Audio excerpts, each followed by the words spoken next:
These are garden shears. They're bent shears. They're easy to reach areas of plants. If you don't want to pull your pod out of your towers, these type shears can actually go in and surgically remove dead plants, or if it's harvest time, can remove a leaf and stem for harvest. This is a pod holder.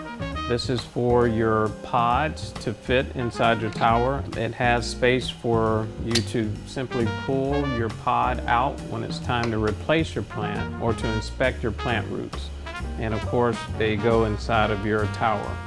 Inside the pod is your rock wool. This is what you will get with your plants each month in your grow box. There's a question that I've been asked, do I remove the rock wool from the plant? No, you don't. You simply put the plant and rock wool inside of your pod. The whole thing goes in there. That's part of your root structure, and that is part of what takes care of your plant and waters and keeps the nutrients to your plant roots. Lastly, inside of your grow block, when setting it up, you'll receive a set of trellis cables and holes where you install the trellis cables.